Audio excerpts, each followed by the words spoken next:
Good morning, student. In today's lecture, we start the next chapter of business economics. The chapter name is Role of Government to Provide a Public Goods. In this chapter, we learn about the introduction, then the causes of market failure, then the government intervention, and principles of sound and functional finance. So, the start with introduction. Every economy has limited stock of resources, for example, land, labor, capital, technology, etc. These have to use for the productions of the various goods and services in the best possible manner. Goods and services are scarce in the relation to want. If the resources are abundant, then all economic goods will become free. In such an economy, market do not have role to play as there is no scope for the price mechanism. Economics as a subject will have no relevance. However, the problem of scarcity exists even in the richest of the rich countries. Today the world is world of scarcity filled with the economic goods. म्हणजेच तरीके आपल्याला सांगितले की प्रत्येक इकॉनॉमीमध्ये आपल्याला वेगळ्या प्रकारचे resources जे आहेत त्याचा स्टॉक हा लिमिटेड तरीके असलेला दिसून येतो. म्हणजेच प्रत्येक कंट्रीमध्ये वेगळ्या प्रकारचे जे काही स्टॉक आहे रिसोर्सेस आहेत त्याचा स्टॉक हा अगदी लिमिटेड तरीके असलेला दिसून येतो. मग हे रिसोर्सेस कोणते तर जमीन असेल, लँड असेल, लेबर असेल, कॅपिटल असेल, टेक्नॉलॉजी असेल म्हणजे जमीन असेल, त्याचबरोबर मनुष्यबळ असेल किंवा कॅपिटल म्हणजे पैशाची रिक्वायरमेंट असेल, त्याचबरोबर वेगळ्या प्रकारची टेक्नॉलॉजी याच्यासारखे जे काही रिसोर्सेस आहेत त्याचा स्टॉक हा अगदी लिमिटेड तरीके आपल्याला असलेला दिसून येतो. आणि हे सर्व रिसोर्सेस जे आहेत ते वेगळ्या प्रकारचे गुड्स अँड सर्व्हिसेस प्रोड्यूस करण्यासाठी त्या ठिकाणी आपल्याला योग्य पद्धतीने यूज केलेले दिसून येतात. परंतु जर प्रत्येक इकॉनॉमीमध्ये जर बघितलं किंवा प्रत्येक कंट्रीमध्ये जर बघितलं तर ज्याप्रमाणे आपल्याला वेगळ्या प्रकारचे गुड्स अँड सर्व्हिसेसची डिमांड आहे त्यानुसार आपण प्रोव्हाइड केले जाणारे गुड्स अँड सर्व्हिसेस किंवा त्याच्यासाठी प्रोड्यूस करण्यासाठी लागणारे जे काही रिसोर्सेस आहेत त्याची कमतरता कुठेतरी आपल्याला असलेली दिसून येते. म्हणजेच वेगळ्या प्रकारचे रिसोर्सेस जे आहेत ते प्रत्येक इकॉनॉमीमध्ये आपल्याला त्याची टंचाई किंवा कमतरता ठिकाणी आपल्याला असलेली दिसून येते. परंतु जर समजा प्रत्येक इकॉनॉमीमध्ये किंवा प्रत्येक कंट्रीमध्ये हे जे काही रिसोर्सेस आहेत ते मुबलक प्रमाणात किंवा मोठ्या प्रमाणात अवेलेबल असतील. म्हणजेच त्या ठिकाणी लँड असेल, जमीन ही मोठ्या प्रमाणात अवेलेबल असेल किंवा कधीही न संपणारी अशी जमीन त्या ठिकाणी अवेलेबल असेल, त्याचबरोबर मनुष्यबळ असेल, कॅपिटल असेल, टेक्नॉलॉजी असेल, हे अबंडंट म्हणजेच अगदी कोणत्या प्रकारच्या लिमिटेशन्स शिवाय त्या ठिकाणी उपलब्ध होत असेल तर इकॉनॉमिक गुड जे आहेत म्हणजेच वेगळ्या प्रकारचे जे काही गुड्स अँड सर्व्हिसेस मार्केटमध्ये आपल्याला दिसतात ते सर्व आपल्याला फ्री झालेले दिसून येतील. म्हणजे जर समजा एअर असेल म्हणजेच हवा असेल, वॉटर म्हणजेच पाणी असेल, यासारखे प्रोडक्ट जर सध्या आपण बघितलं तर पूर्णपणे आपल्याला फ्रीली निसर्गाच्या माध्यमातून मिळालेले दिसून येतात. त्यासारखेच जर इतर जे काही रिसोर्सेस आहेत मग ठिकाणी मॅनपॉवर असेल, कॅपिटल असेल, टेक्नॉलॉजी असेल, लँड असेल, हे अगदी फ्रीली निसर्गाच्या माध्यमातून आपल्याला अवेलेबल होत असतील तर इकॉनॉमीमध्ये असणारे जे काही वेगळ्या प्रकारचे रिसोर्सेस जे आहेत ते देखील गुड्स जे आहेत ते देखील आपल्याला फ्रीमध्ये मिळालेले दिसून येतील. आणि जर समजा अशा प्रकारे इकॉनॉमी तयार झाली म्हणजेच कोणत्याही गुड्सला किंवा कोणताही प्रोडक्ट किंवा सर्व्हिसेस जे आहे ते अगदी फ्रीली ठिकाणी आपल्याला अवेलेबल होत असेल किंवा प्रत्येक रिसोर्सेस हा अगदी फ्रीली ठिकाणी आपल्याला अवेलेबल होत असेल तर त्यामध्ये कोणत्याही प्रकारचा मार्केटचा रोल त्या ठिकाणी आपल्याला असलेला दिसून येते. म्हणजेच कोणत्याही प्रकारचं प्राईज मेकॅनिझम किंवा कोणत्याही प्रोडक्टसाठी प्राईज ही आपण त्या ठिकाणी डिसाईड करू शकत नाही. कारण सर्व रिसोर्सेस जे आहेत ते आपल्याला पूर्णपणे फ्रीली अवेलेबल झाल्यामुळे कोणत्या प्रकारचे प्राईज मेकॅनिझम आपण त्या ठिकाणी करू शकत नाही. त्यामुळे इकॉनॉमीमध्ये मार्केट ही कॉन्सेप्ट आपल्याला कुठेही किंवा मार्केटचा रोल कोणत्याही ठिकाणी आपल्याला असलेला दिसून येत नाही. त्याचबरोबर इकॉनॉमी हा देखील त्या ठिकाणी आपल्याला सब्जेक्ट जो आहे हा त्या ठिकाणी इरिलेव्हंट किंवा कोणत्याही प्रकारचं रिलेव्हन्स त्या ठिकाणी आपल्याला राहिलेला दिसणार नाही. म्हणजेच त्या ठिकाणी आपण कोणत्याही प्रकारचं प्राइसिंग त्या ठिकाणी करत नसल्यामुळे त्याचबरोबर कोणत्याही प्रकारचं इव्हॅल्युएशन त्या ठिकाणी आपल्याला करावं लागणार नाही. कारण सगळे जे काही गुड्स अँड सर्व्हिसेस जे आहेत ते आपल्याला फ्रीली अवेलेबल झालेले दिसतात झाले तर त्या ठिकाणी कोणत्याही प्रकारे आपल्याला इकॉनॉमीची गरज त्या ठिकाणी असलेली दिसून येत नाही. परंतु करंटली जर आपण बघितलं किंवा प्रॅक्टिकली जर आपण विचार केला तर आपल्याला लक्षात येईल की कितीही श्रीमंत कंट्री असेल म्हणजेच रिचेस्ट म्हणजेच अगदी श्रीमंतातली श्रीमंत कंट्री असली तरी देखील त्या कंट्रीकडे अशा प्रकारचे जे काही वेगळे रिसोर्सेस आहेत मग लँड असेल, लिबर असेल, कॅपिटल असेल, टेक्नॉलॉजी असेल याची स्केअरसिटी म्हणजेच याची कमतरता ठिकाणी आपल्याला असलेली दिसून येते. आणि त्यामुळेच त्या ठिकाणी प्रत्येक इकॉनॉमीमध्ये किंवा प्रत्येक कंट्रीमध्ये वेगळ्या प्रकारचे गुड्स अँड सर्व्हिसेस जे आहेत त्याची देखील आपल्याला कमतरता ठिकाणी असलेली दिसून येते. अशा पद्धतीने इकॉनॉमीमध्ये वेगळ्या प्रकारचे रिसोर्सेस ह्यांची स्केअरसिटी किंवा त्यांची कमतरता असल्यामुळे ऑटोमॅटिकली आपल्याला वेगळ्या प्रकारचे गुड्स अँड सर्व्हिसेस जे काही प्रोड्यूस केले जातात त्याची देखील कमतरता आपल्याला भासलेली दिसून येते. Due to the problem of scarcity choice has to be exercise by the economy in the utilisations of the resources and satisfactions of the wants. The choice has to be made in such a way that the optimum resources allocation can be ensured. What to produce, how to produce, and from whom to produce are three main issues faced while making a choice. This implies that every economy must make a right choice about the factor input and output. तर या ठिकाणी आपल्याला सांगितलं की प्रत्येक इकॉनॉमीमध्ये किंवा प्रत्येक कंट्रीमध्ये वेगवेगळ्या रिसोर्सेसची टंचाई किंवा स्केअरसिटी ठिकाणी आपल्याला असल्यामुळे तरी किंवा त्याच्या नंबर ऑफ व्हॅल्यूजमध्ये कमी असल्यामुळे त्या ठिकाणी आपल्याला प्रॉब्लेम हा निर्माण झालेला दिसून येतो. त्यामुळे प्रत्येक इकॉनॉमीच्या माध्यमातून किंवा प्रत्येक कंट्रीच्या माध्यमातून आपल्या ज्या काही गरजा आहेत त्या सॅटिस्फाय करण्यासाठी वेगवेगळ्या प्रकारचे रिसोर्सेस जे आहेत ते योग्य पद्धतीने कशा पद्धतीने युटिलाइज करता येईल याच्याकडे आपल्याला फोकस केलेला दिसून येतो. त्यामुळे प्रत्येक इकॉनॉमीमध्ये असणारे जे काही वेगवेगळ्या प्रकारचे रिसोर्सेस जे आहेत त्याचं ऑप्टिमम युटिलायझेशन म्हणजे जास्तीत जास्त उपयोग कशा पद्धतीने करता येईल किंवा जास्तीत जास्त अलोकेशन किंवा त्याचा यूज जो आहे तो योग्य पद्धतीने अगदी जास्तीत जास्त यूज कशा पद्धतीने करता येईल याच्याकडे आपल्याला फोकस केलेला दिसून येतो. म्हणजे त्या ठिकाणी आपल्याला लक्षात येईल की आपल्याला कोणतं प्रोडक्ट त्या ठिकाणी प्रोड्यूस करायचं आहे, त्याच्यानंतर कशा पद्धतीने त्या ठिकाणी प्रोड्यूस करायचं आहे आणि ते कोणाकडून आपल्याला प्रोड्यूस करायचं आहे. या 3 गोष्टींचा जर आपण विचार केला तर आपल्याला लक्षात येईल की प्रत्येक प्रोडक्शनमध्ये हे 3 प्रॉब्लेम आपल्याला असलेले दिसून येतात. म्हणजे आपल्याला नेमकं काय प्रोड्यूस करायचं आहे, त्याच्यानंतर कशा पद्धतीने प्रोड्यूस करायचं आहे आणि कोणाकडून प्रोड्यूस करायचं आहे किंवा कशा पद्धतीने ठिकाणी प्रोड्यूस करायचं आहे, हे प्रॉब्लेम त्या ठिकाणी आपल्याला असलेले दिसून येतात. आणि हे प्रॉब्लेम किंवा ह्या प्रश्नांची उत्तरं जर आपण योग्य पद्धतीने आयडेंटिफाय केली तरच आपण आपल्याकडे असलेले जे काही वेगळ्या प्रकारचे रिसोर्सेस जे आहेत त्याचं योग्य पद्धतीने युटिलायझेशन हे करू शकतो किंवा योग्य पद्धतीने त्याचा उपयोग आपण करू शकतो. त्याचबरोबर या सर्वांच्या माध्यमातून प्रत्येक इकॉनॉमीमध्ये आपल्याला जे काही इनपुट आणि आउटपुट जे आहेत किंवा आपलं जे काही इनपुट आहे त्याच्या माध्यमातून जास्तीत जास्त आउटपुट कशा पद्धतीने मिळवता येईल याच्याविषयीचे जे काही डिसिजन जे आहेत ते योग्य पद्धतीचे डिसिजन घेण्यासाठी आपल्याला मदत झालेली दिसून येते. Efficient resources allocation depend upon the kind of market structure prevalent in the economy. The market are broadly classified as a perfect competition, monopoly, monopolistic competition and oligopoly. तर या ठिकाणी आपल्याला सांगितले की प्रत्येक मार्केट स्ट्रक्चरनुसार किंवा प्रत्येक इकॉनॉमीमध्ये कोणत्या प्रकारचं मार्केट स्ट्रक्चर आहे त्यानुसार ठिकाणी वेगवेगळ्या प्रकारचे रिसोर्सेसचं अलोकेशन हे केलेलं दिसून येतं किंवा त्याच्यावरती रिसोर्सेसचं अलोकेशन हे डिपेंड असलेलं दिसून येतं. तर मार्केट कोणकोणते आहेत तर मार्केट हे 4 कॅटेगरीमध्ये आपल्याला डिवाइड केलेले दिसून येतात. त्यामध्ये perfect competition, monopoly, monopolistic competition आणि ओलिगोपोली अशा पद्धतीचे 4 प्रकार किंवा 4 टाईप किंवा 4 कॅटेगरी या इकॉनॉमीमध्ये आपल्याला मार्केटच्या अवेलेबल असलेल्या दिसून येतात. मग त्या मार्केटच्या कॅटेगरीनुसार किंवा मार्केटच्या स्ट्रक्चरनुसार त्या ठिकाणी आपल्या वेगळ्या प्रकारचे रिसोर्सेस जे आहेत त्याचं अलोकेशन किंवा त्याचं यूज हा ठिकाणी आपल्याला डिपेंड असलेला दिसून येतो. Next is causes of market failure. म्हणजे त्या ठिकाणी मार्केट फेल्युअरची कॉजेस कोणकोणती आहेत किंवा कारणं कोणकोणती आहेत ती या ठिकाणी आपल्याला दिलेली आहेत. म्हणजेच मार्केटमध्ये जे काही फेल्युअर येत असतं मग त्या ठिकाणी प्राईजमध्ये होणारं फेल्युअर असेल किंवा इतर फॅक्टरमध्ये होणारं जे काही फेल्युअर आहे ते कशामुळे येत असतं त्याचे कॉजेस कारणं कोणकोणती आहेत ती या ठिकाणी दिलेली आहेत, ती आपण आता पुढे पाहणार आहोत. Market failure implies the failure of market economy in allocating the resource efficiently. Under perfect competition allocation efficiency exist. All firm under the perfect competition accept the price set by the industry which is equal to marginal cost. Under marginal cost pricing, the price paid by the consumer is equal to the cost incurred in the producing the large or marginal unit. तर market failure म्हणजेच नेमकं काय तर इकॉनॉमीमध्ये असणारे जे काही वेगवेगळ्या प्रकारचे रिसोर्सेस जे आहेत त्याचं जर अलोकेशन करण्यामध्ये जे काही फेल्युअर येत असतं किंवा मार्केट इकॉनॉमीच्या माध्यमातून जे काही वेगळ्या प्रकारच्या रिसोर्सेसचं अलोकेशन त्या ठिकाणी केलं जातं त्याच्यामध्ये जे काही त्रुटी किंवा जे काही फेल्युअर त्या ठिकाणी येत असतं त्यालाच त्या ठिकाणी आपण मार्केट फेल्युअर असं म्हटलं जातं. तर परफेक्ट कॉम्पिटिशनचा विचार केला तर आपल्या लक्षात येईल की परफेक्ट कॉम्पिटिशनमध्ये इंडस्ट्रीच्या माध्यमातून जे काही प्राईस त्या ठिकाणी सेट केलेले असतात त्याच प्राईस त्या ठिकाणी प्रत्येक मॅन्युफॅक्चरला ठिकाणी ॲक्सेप्ट कराव्या लागतात आणि या प्राईस त्या ठिकाणी आपल्याला मार्जिनल कॉस्टच्या इक्वल असलेल्या दिसून येतात. आणि ज्या वेळेला मार्जिनल कॉस्ट प्राइसिंग त्या ठिकाणी केलं जातं त्यावेळेला प्रोडक्शन कॉस्ट किंवा लास्ट प्रोडक्शन असेल किंवा त्या ठिकाणी मार्जिनल युनिट असेल या युनिटची कॉस्ट त्याचबरोबर ती कॉस्ट त्या ठिकाणी आपल्याला कन्झ्युमरच्या माध्यमातून पेड केलेली दिसून येते. म्हणजे थोडक्यात आपल्याला लक्षात येईल की जी काय मार्जिनल युनिटची कॉस्ट आहे किंवा लास्ट युनिटची जी काय कॉस्ट आहे ती त्या ठिकाणी कन्झ्युमरच्या माध्यमातून आपल्याला मार्जिनल कॉस्ट प्राइसिंगच्या माध्यमातून पेड केलेली दिसून येते. अशा पद्धतीने मार्केटमध्ये आपल्याला फेल्युअर हे आलेलं दिसून येतं. त्याचबरोबर वेगळे फॅक्टर देखील या ठिकाणी दिलेले आहेत जे मार्केट फेल्युअरवरती आपल्याला रिस्पॉन्सिबल असलेले दिसून येतात. म्हणजेच मार्केट फेल्युअर होण्यामध्ये कोणकोणते फॅक्टर त्या ठिकाणी रिस्पॉन्सिबल आहेत ते या ठिकाणी दिलेले आहेत.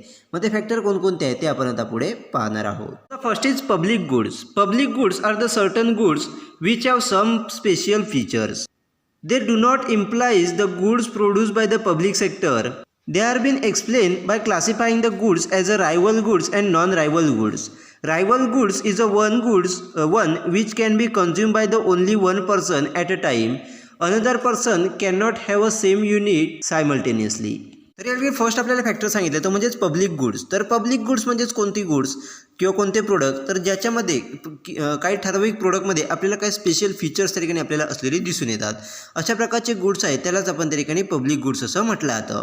तर या ठिकाणी पब्लिक गुड्स म्हणजेच असं नाही की पब्लिक सेक्टरमधून प्रोड्यूस केलेले गुड्स म्हणजेच पब्लिक गुड्स, तर असं नाही. तर एखाद्या प्रोडक्टमध्ये किंवा काही प्रोडक्टमध्ये आपल्याला स्पेशल फीचर्स त्या ठिकाणी असलेले दिसून येतात. त्या स्पेशल फीचर्स असलेली गुड्स जी आहेत त्याला त्या ठिकाणी आपण पब्लिक गुड्स असं म्हटलं जातं. तर पब्लिक गुड्स जी आहे ती दोन कॅटेगरीमध्ये किंवा दोन ग्रुपमध्ये आपल्याला क्लासिफाईड केलेली दिसून येतात, रायव्हल goods and non rival goods. तर रायव्हल गुड्स म्हणजेच कोणकोणते प्रोडक्ट तर अशा प्रकारचे प्रोडक्ट जे एक व्यक्ती एका टाईमला ठिकाणी कंझ्युम करू शकतो, परंतु सेम प्रोडक्ट जे आहे ते दुसऱ्या टाईमला किंवा सेम प्रोडक्ट जे आहे हे दुसरी व्यक्ती त्याच टाईमला कंझ्युम करू शकत नाही. ते प्रोडक्ट जे आहे ते एकच पर्सन किंवा एकच व्यक्ती एका टाईमला ठिकाणी कंझ्युम करू शकते. अशा प्रकारचं जे काही प्रोडक्ट असेल त्यालाच ठिकाणी आपण रायव्हल गुड्स असं म्हटलं जातं. परंतु अशा प्रकारचे गुड्स जे आहेत त्याचं सेकंड युनिट जे आहे किंवा नेक्स्ट अनदर युनिट जे आहे ते दुसरा बायर किंवा तोच बायर दुसऱ्या टाईमला ठिकाणी खरेदी करू शकतो आणि कंझ्युम करू शकतो.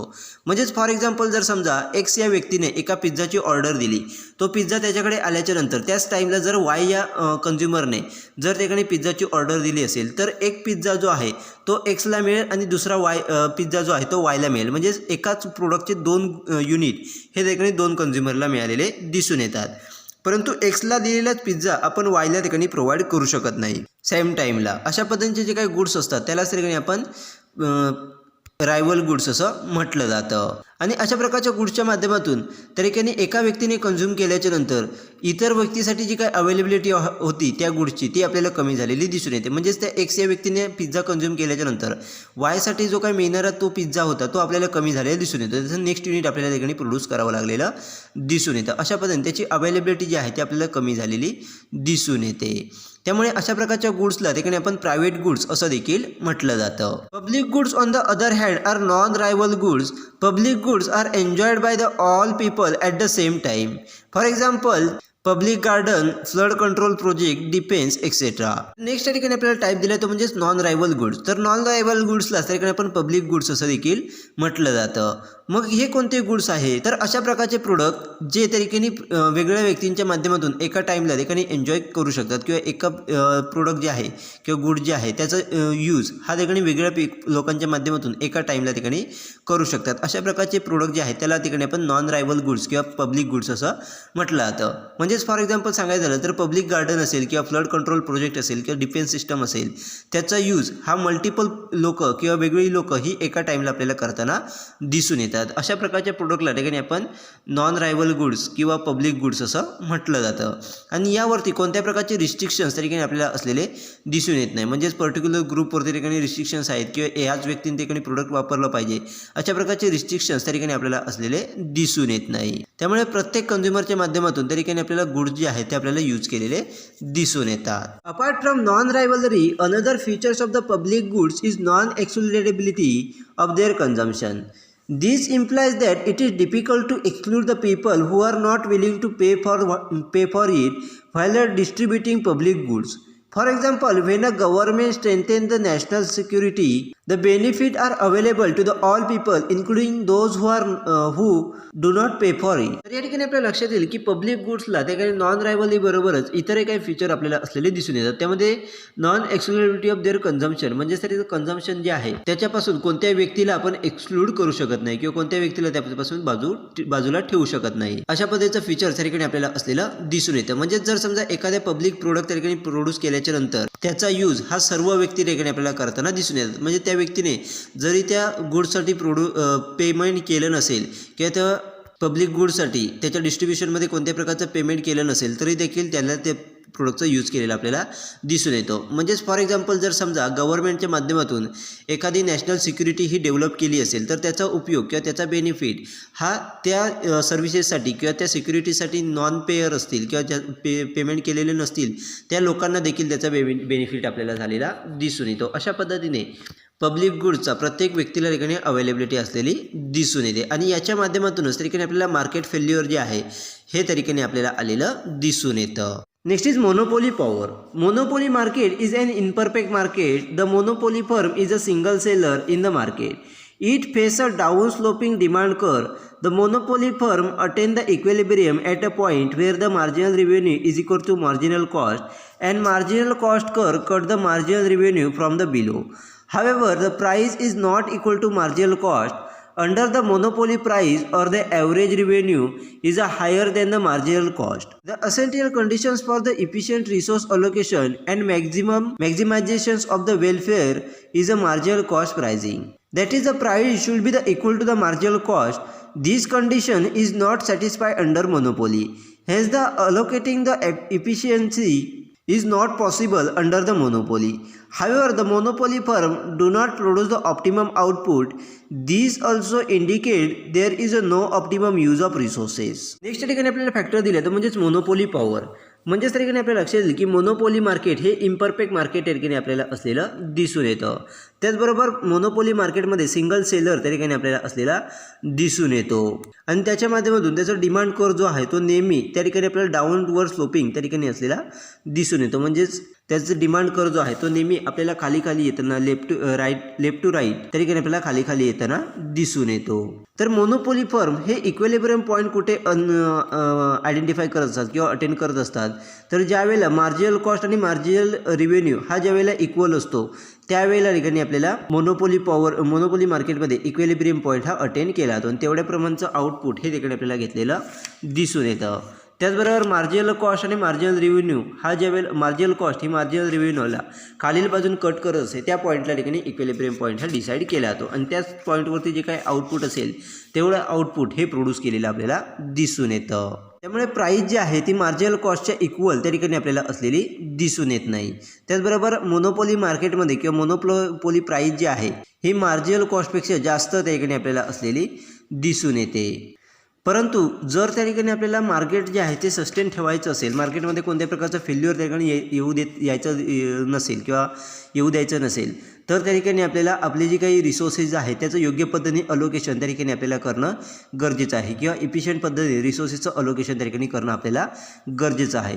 त्याचबरोबर आपली प्रोडक्टची प्राईस जी आहे ती त्या ठिकाणी मार्जिनल कॉस्टच्या इक्वल असली पाहिजे. परंतु मोनोपोली मार्केटमध्ये प्राईस ही त्या ठिकाणी आपल्याला मार्जिनल कॉस्टच्या इक्वल त्या ठिकाणी आपल्याला असलेली दिसून येत नाही. त्यामुळे या कंडिशन ज्या आहेत ते आपल्याला मोनोपोली मार्केटमध्ये सॅटिस्फाईड झालेले आपल्याला दिसून येत नाहीत. त्याचबरोबर मोनोपोली मार्केटमध्ये बघितलं तर मोनोपोली फर्म जे आहेत ते आउटपुट जे आहे ते ऑप्टिमम आउटपुट आपल्याला घेताना दिसून येत नाहीत. म्हणजे फुल एम्प्लॉयमेंटचं जे काही आउटपुट आहे ते आपल्याला घेताना दिसून येत नाही तर अगदी कमी त्याच्या खाली आपल्याला आउटपुट घेताना दिसून येतात. त्याच्यामुळे त्या ठिकाणी आपल्याला मार्केट फेल्युअर हे त्या ठिकाणी आपल्याला मोनोपोली पॉवरच्या माध्यमातून आलेलं दिसून येतं किंवा मोनोपोली मार्केटमध्ये योग्य पद्धतीने रिसोर्सेसचं युटिलायझेशन न केल्यामुळे त्याचबरोबर जेवढं आउटपुट पाहिजे आहे ऑप्टिमम आउटपुट जे आहे ते ठिकाणी घेतलं जात नाही. त्यामुळे त्या ठिकाणी आपल्याला मार्केट फेल्युअर हे आलेलं दिसून येतं. Next is externalities. Externalities refer to the external economies and the diseconomies of the production and consumption. When the firm expands its production, it derives a certain benefit. At the same time, other firms also may derive a certain benefit, which are termed as an external economy. The other firm do not make a payment for the benefit received to the firm expanding production. On the other hand, when the firm expand production, they may have an unfavorable effect to the other. The expanding firm do not make a payment for the unfavorable effect. When the such externalities exist, the price of the product will not reflect social cost or benefit. तर next ठिकाणी आपल्याला factor दिले तर म्हणजेच एक्सटर्नॅलिटीज. तर एक्सटर्नॅलिटीज म्हणजेच काय तर त्यामध्ये एक्सटर्नल इकॉनॉमीज असेल त्याचबरोबर डिसइकॉनॉमीज ऑफ प्रोडक्शन असेल आणि कन्झम्पशन यांचं डिसइकॉनॉमीज ते त्या ठिकाणी आपल्याला एक्सटर्नॅलिटीजमध्ये इन्क्लूड केलेलं दिसून येतं. तर या ठिकाणी आपल्याला लक्षात येईल की जेव्हा एखादी फर्म ही त्याचं प्रोडक्शन एक्सपांड करत असते त्यावेळेला वेगवेगळ्या प्रकारचे बेनिफिट हे वेगवेगळ्या घटकाला आपल्याला झालेले दिसून येतात. म्हणजेच त्याचे बेनिफिट हे प्रत्येक घटकाला ठिकाणी आपल्याला झालेले दिसून येतात. म्हणजे ज्यावेळेला एखादी फर्म ही त्या ठिकाणी प्रोडक्शन वाढवत असते त्यावेळेला त्या फर्मला बेनिफिट होत असतो. त्याचबरोबर इतर फर्मला देखील काही प्रमाणात ठिकाणी आपल्याला बेनिफिट झालेला दिसून येतो. त्यालाच त्या ठिकाणी आपण एक्सटर्नल इकॉनॉमी असं म्हटलं जातं. म्हणजेच त्या फर्मच्या इकॉनॉमीला बेनिफिट झालाच त्याचबरोबर इतरही ज्या काही एक्सटर्नल फर्म आहेत त्यांना देखील काही प्रमाणात बेनिफिट आपल्याला झालेला दिसून येतो. त्यालाच आपण एक्सटर्नल इकॉनॉमीज असं म्हटलं जातं. परंतु त्या इकॉनॉमीजला किंवा त्या फर्मला जो काही बेनिफिट होतो त्याच्याबद्दलचं पेमेंट हे आपण कोणत्याही फर्मला ठिकाणी आपण केलेलं दिसून येत नाही, किंवा त्या फर्मने प्रोडक्शन वाढवल्यामुळे आपल्याला ठिकाणी बेनिफिट झाला आहे, आपल्या फर्मला बेनिफिट झाला, त्याच्याबद्दलचं पेमेंट हे कोणतीही फर्म किंवा कोणतंही एक्सटर्नल इन्व्हायरमेंट एक्सटर्नल इकॉनॉमीज ही त्या फर्मला आपल्याला करताना दिसून येत नाही. त्याचबरोबर आपल्या लक्षात येईल की ज्यावेळेला एखादी फर्म ही त्याचं प्रोडक्शन वाढवत असते किंवा प्रोडक्शनमध्ये वाढ करत असते त्यावेळेला इन्व्हायरमेंटमधील किंवा इकॉनॉमीमधील इतर जे काही फॅक्टर आहेत त्याच्यावरती अनफेवरेबल इफेक्ट म्हणजे चुकीचे इफेक्ट किंवा त्यांना योग्य नाही असे इफेक्ट त्या ठिकाणी आपल्याला झालेले दिसून येतात. परंतु त्या फर्मच्या माध्यमातून अशा प्रकारचे जे काही अनफेवरेबल इफेक्ट आहेत त्या फॅक्टरवरती होणारे त्याच्यासाठी देखील आपल्याला पेमेंट करताना दिसून येत नाही. आणि त्यामुळेच एक्सटर्नलायझेशनच्या माध्यमातून त्या ठिकाणी आपल्याला प्रोडक्टमध्ये कोणत्याही प्रकारचे आपल्याला सोशल कॉस्ट किंवा बेनिफिट हे देखील आपल्याला असलेले दिसून येत नाही, त्याच्यासाठी जी प्राईस ही देखील आपल्याला असलेली दिसून येत नाही. अशा पद्धतीने एक्सटर्नलायझेशन हे झालेलं दिसून येतं. The concept of private cost, private benefit, social cost and social benefit are used to explain the effect of externalizations on the maximizations of the welfare. The private cost refers to the cost incurred by the firm for producing the commodity, while the private benefit refers to the benefit enjoyed by the firm producing the goods. Social cost refers to the cost borne by the society, and the social benefit implies the advantages enjoyed by the entire society. तर एक्सटर्नलायझेशनचे benefit जे आहेत किंवा त्याचे effect जे आहेत हे त्या ठिकाणी आपल्याला अंडरस्टँड करण्यासाठी किंवा ते एक्सप्लेन करण्यासाठी private cost, private benefit, social cost and social benefit हे 4 कॉन्सेप्ट त्या ठिकाणी आपल्याला यूज केलेल्या दिसून येतात. तर प्रायव्हेट कॉस्ट म्हणजेच काय, तर वेगळ्या प्रकारचे जे काही प्रोडक्ट जे आहे ते प्रोड्यूस करण्यासाठी जी काही कॉस्ट त्या ठिकाणी एखाद्या फर्मला येत असते त्यालाच त्या ठिकाणी आपण प्रायव्हेट कॉस्ट असं म्हटलं जातं. आणि प्रायव्हेट बेनिफिट म्हणजेच काय, तर वेगळ्या प्रकारचे गुड्सचं प्रोडक्शन करत असताना फर्मला जे काही बेनिफिट त्या ठिकाणी होत असतात किंवा वेगळ्या प्रकारचे सोसायटीच्या माध्यमातून किंवा इकॉनॉमीच्या माध्यमातून जे काही बेनिफिट होत असतात त्यालाच त्या ठिकाणी आपण प्रायव्हेट बेनिफिट असं म्हटलं जातं. तर सोशल कॉस्ट म्हणजेच काय, तर सोसायटीच्या माध्यमातून वेगळी कॉस्ट त्या ठिकाणी आपल्याला बर्न केलेली दिसून येते किंवा वेगळी कॉस्ट ही त्या ठिकाणी आपल्याला सोसायटीला आलेली दिसून येते. म्हणजे ज्यावेळेला एखाद्या फर्मच्या माध्यमातून वेगळ्या प्रकारचं प्रोडक्शन हे केलं जातं आणि हे प्रोडक्शन करत असताना सोसायटीला देखील काही प्रमाणात त्या ठिकाणी कॉस्ट आपल्याला बेअर करावी लागलेली दिसून येते. मग ही कॉस्ट त्या ठिकाणी आपल्याला सोशल कॉस्टमध्ये आयडेंटिफाय केली जाते.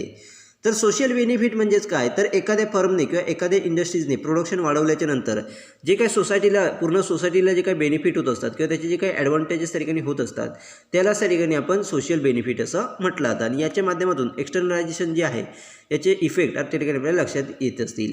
म्हणजे त्या ठिकाणी आपल्याला लक्षात येईल की ज्या वेळेला जास्तीत जास्त प्रोडक्शन हे केलं जातं त्यावेळेला सोसायटीला वेगळ्या प्रकारच्या कॉस्ट ह्या बेअर कराव्या लागतात. त्याचबरोबर सोसायटीला वेगळ्या प्रकारचे बेनिफिट देखील झालेले दिसून येतात. त्याचबरोबर प्रत्येक फर्मला देखील काही कॉस्ट त्या ठिकाणी आलेली दिसून येते. त्याचबरोबर काही बेनिफिट देखील आपल्याला झालेले दिसून येतात. When the firm expands its production, some other firm may be also benefit, creating a external economies of scale. For example, when the automobile unit expands its output, firm will be derive a certain benefit. At the same time, it will lead to the increase in demand for the steel, paint, air condition, music system, etc.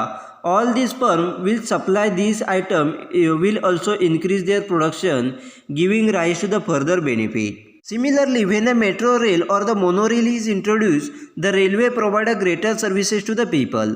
While deriving the benefit due to the increased services, they also enhance the value of property all along their route. It's are enjoyed by the people without paying for it. Thus, the cost incurred by the firm will cover the actual cost and not the benefit occur to the people. Thus, there is a said to be the divergence between the private cost and social cost. This will cause the private marginal cost will be the higher than the social marginal cost. As a result, there will be the less productions of the commodity. Social welfare can maximize when the private cost is equal to the social cost and the private marginal utilities is equal to the social marginal utility. When there is a external economies, there is a no equilibrium when the private cost and social cost and the private and the social benefit. This will lead to the misallocations of the resources resulting in the less social welfare. तर या ठिकाणी आपल्याला सांगितलं की ज्या वेळेला एखाद्या फर्मच्या माध्यमातून प्रोडक्शन हे वाढवलं जातं त्यावेळेला ॲटोमॅटिकली इतर फर्मला देखील त्या ठिकाणी आपल्याला बेनिफिट झालेला दिसून येतो. त्यालाच त्या ठिकाणी आपण एक्सटर्नल इकॉनॉमी असं म्हटलं जातं किंवा एक्सटर्नल इकॉनॉमीज ऑफ स्केल असं म्हटलं जातं. आणि हे तरीके आपल्याला तयार झालेलं दिसून येतं. म्हणजेच फॉर एक्झाम्पल सांगायचं झालं तर ऑटोमोबाईल इंडस्ट्रीच्या माध्यमातून किंवा एखाद्या ऑटोमोबाईल कंपनीने किंवा फर्मने त्याकडे जर आपलं प्रोडक्शन हे एक्सपांड केलं किंवा जास्तीत जास्त कार प्रोडक्शन वाढवलं तर ॲटोमॅटिकली त्या फर्मला आपल्याला बेनिफिट झालेले दिसून येतात आणि त्याचा बेनिफिट हा इतर फर्मला देखील आपल्याला झालेला दिसून येतो. मग त्या कोणकोणत्या तर स्टील इंडस्ट्री असेल, त्याचबरोबर पेंट असेल, एअर कंडिशन असेल, म्युझिक सिस्टम प्रोव्हाइड करणारे कंपनीज असतील, त्यांना त्याचा बेनिफिट झालेला दिसून येतो कारण त्यांच्या प्रोडक्टची डिमांड देखील आपल्याला वाढलेली दिसून येते आणि ॲटोमॅटिकली त्यांचा बेनिफिट असेल किंवा त्यांचं प्रोडक्शन हे आपल्याला वाढलेलं दिसून येतं. त्याचबरोबर आपल्या लक्षात येईल की गव्हर्नमेंटच्या माध्यमातून मेट्रो रेल असेल, त्याचबरोबर मोनो रेल असेल ही इंट्रोड्यूस करण्यात आली. त्यावेळेला गव्हर्नमेंटच्या माध्यमातून लोकांसाठी वेगळ्या प्रकारच्या सर्व्हिसेस ह्या प्रोव्हाइड केलेल्या दिसून येतात आणि त्याच्या माध्यमातून वेगळ्या प्रकारच्या बेनिफिट हे देखील आपल्याला सोसायटीला त्याचबरोबर त्या गव्हर्नमेंटला देखील आपल्याला झालेले दिसून येतात. आणि लोक जे काही वेगळ्या प्रकारचे बेनिफिट घेत असतात त्याचं कोणत्या प्रकारचं पेमेंट हे देखील आपल्याला झालेलं दिसून येतं. म्हणजेच एखाद्या ठिकाणी स्टेशन झाल्याच्या नंतर मेट्रो असेल किंवा मोनोरेलचं स्टेशन झाल्याच्या नंतर आजूबाजूच्या परिसरात जे काही लोक राहतात किंवा त्या ठिकाणी असणारे जे काही शॉपकीपर आहेत किंवा दुकानं आहेत त्यांना त्याचा बेनिफिट आपल्याला झालेला दिसून येतो आणि त्याच्यासाठी कोणत्या प्रकारचं पेमेंट हे देखील आपल्याला केलेलं दिसून येत नाही. त्यामुळे कोणत्याही फर्मच्या माध्यमातून एखादी गोष्ट करत असताना किंवा डेव्हलपमेंट करत असताना त्या ठिकाणी ॲक्च्युअल कॉस्ट जी आहे ही त्या ठिकाणी आपल्याला घेतलेली दिसून येते, परंतु लोकांना जे काही त्याचे बेनिफिट होणार आहेत ती कॉस्ट त्या ठिकाणी आपल्याला इन्क्लूड केलेली दिसून येत नाही.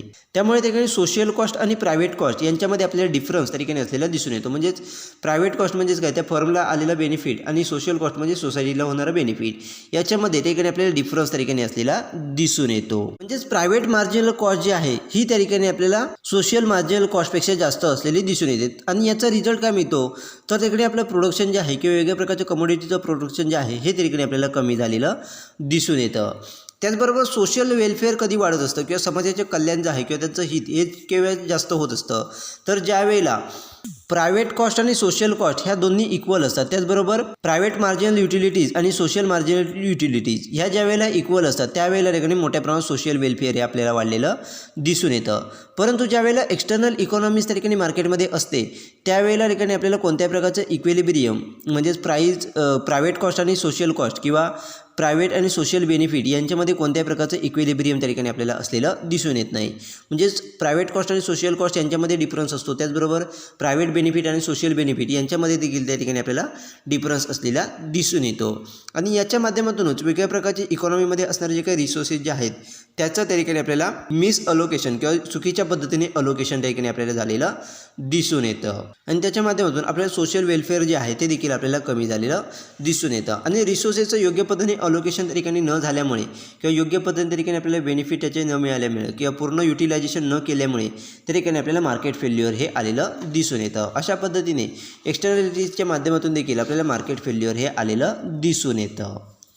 नेक्स्टही काही ठिकाणी आपल्याला फॅक्टर दिले आहेत, त्यामध्ये इन्फॉर्मेशन एसिमेट्री अँड इनइक्वॅलिटी हे दोन फॅक्टर ठिकाणी आपल्याला असले दिसून येतात. मग ते कशा पद्धतीने इफेक्ट करतात ते आपण नेक्स्ट लेक्चरमध्ये पाहणार आहोत.